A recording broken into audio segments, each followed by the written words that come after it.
Hi everyone, welcome to Veeksha Construction Civil Log. ಇವತ್ತಿನ ಈ ವಿಡಿಯೋದಲ್ಲಿ ನಾನು ನಿಮ್ಮೆಲ್ಲರಿಗೂ ಕೂಡ ಪ್ಲಿಂತ್ ಬೀಮ್ನ ಯಾವ ರೀತಿಯಾಗಿ ನಾವು ರೆಡಿ ಮಾಡ್ತಾ ಇದ್ದೀವಿ ಅನ್ನೋದನ್ನು ತೋರಿಸ್ತೀನಿ. ದಯವಿಟ್ಟು ಎಂಡ್ ತನಕ ವಿಡಿಯೋನ ಸ್ಕಿಪ್ ಮಾಡದೆ ನೋಡಿ.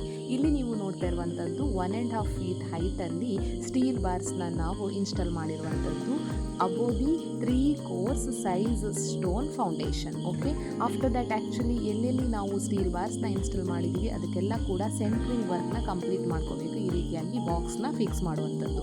ನಂತರ ನೋಡಿ ಮಿಡಲಲ್ಲಿ ಆ್ಯಕ್ಚುಲಿ ಮಧ್ಯದಲ್ಲಿ ಅಂದರೆ ಆ ಸೆಂಟ್ರಿಂಗ್ ಬಾಕ್ಸ್ ಮಿಡಲಲ್ಲೆಲ್ಲ ನಾವು ಕಂಪ್ಲೀಟಾಗಿ ಈ ರೀತಿಯಾಗಿ ವಾಟರ್ನ ಹಾಕೋದ್ರಿಂದ ಆ್ಯಕ್ಚುಲಿ ಕ್ಲೀನ್ ಮಾಡ್ಕೊಳ್ಳೋದ್ರಿಂದ ನೆಕ್ಸ್ಟ್ ನಾವಿಲ್ಲಿ ಕಾಂಕ್ರೀಟ್ ಫಿಲ್ ಮಾಡುವಾಗ ಯಾವುದೇ ಥರ ಹೀಟ್ ಜನ್ರೇಟ್ ಆಗಲ್ಲ, ಹಾಗೆಯೇ ಕ್ರ್ಯಾಕ್ಸ್ ಕೂಡ ಬರಲ್ಲ. ಸೊ ಈ ಟಿಪ್ಸ್ನ ದಯವಿಟ್ಟು ಫಾಲೋ ಮಾಡಿ.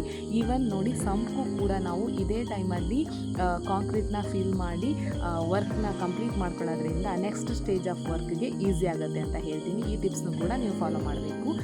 ಇಲ್ಲಿ ನಾವು ಆ್ಯಕ್ಚುಲಿ ನೋಡಿ ಈ ರೀತಿಯಾಗಿ ಮಿಕ್ಸರ್ನ ಫಿಲ್ ಮಾಡ್ತೀವಲ್ವ, ಆವಾಗ ಆ್ಯಕ್ಚುಲಿ ವೈಬ್ರೇಟರ್ನ ಯೂಸ್ ಮಾಡೋದನ್ನು ನಾವು ಮರಿಲೇಬಾರ್ದು. ಮಸ್ಟ್ ಆ್ಯಂಡ್ ಶುಡ್ ವೈಬ್ರೇಟರ್ನ ಯೂಸ್ ಮಾಡಲೇಬೇಕು. ಯಾಕಂದರೆ ಇಲ್ಲಿ ನಾವು ಯೂಸ್ ಮಾಡಿರುವಂತಹ ಈ ಮಿಕ್ಸರ್ ಏನಿದೆ ಫಿಲ್ ಮಾಡ್ತಿದ್ದೀವಲ್ವ, ಅದು ಕ್ಲೀನಾಗಿ ಸೆಟಲ್ ಆಗೋದ್ರಿಂದ ನೆಕ್ಸ್ಟ್ ಡೇ ನಾವು ಇದನ್ನು ಬಾಕ್ಸ್ನ ರಿಮೂವ್ ಮಾಡಿದಾಗ ನಿಮಗೆ ಒಂದು ಸ್ಟ್ರೆಂತ್ ಇರುವಂತಹ ಹಾಗೆ ಸ್ಟೆಬಿಲಿಟಿ ಇರುವಂತಹ ಒಂದು ಕ್ಲೀನ್ ಲುಕ್ಕಲ್ಲಿ ನಿಮ್ಮ ಪ್ಲಿಂತ್ ಬೀಮ್ ರೆಡಿಯಾಗಿರುತ್ತೆ. ಓಕೆ, ಈ ಪ್ಲಿಂತ್ ಬೀಮಿಂದ ಏನು ಯೂಸ್ ಅಂದರೆ ನಿಮ್ಮ ಸ್ಟ್ರಕ್ಚರಲ್ ವೆಯ್ಟ್, ಕಂಪ್ಲೀಟ್ ಬಿಲ್ಡಿಂಗ್ದು ವಾಲ್ಸು ಫ್ಲೋರ್ಸ್ ವೆಯ್ಟ್ ಎಲ್ಲ ಈ ಪ್ಲಿಂತ್ ಬೀಮ್ ತೊಗೊಳೋದ್ರಿಂದ ಯಾವುದೇ ಥರ ಫ್ಯೂಚರಲ್ಲಿ ಕ್ರ್ಯಾಕ್ಸ್ ಬರೋ ಚಾನ್ಸಸ್ ಇರಲ್ಲ ಅಂತ ಹೇಳ್ತಾ ಮುಂದಿನ ವಿಡಿಯೋದಲ್ಲಿ ಮತ್ತೆ ಸಿಗ್ತೀನಿ. Until then stay connected to my channel. By.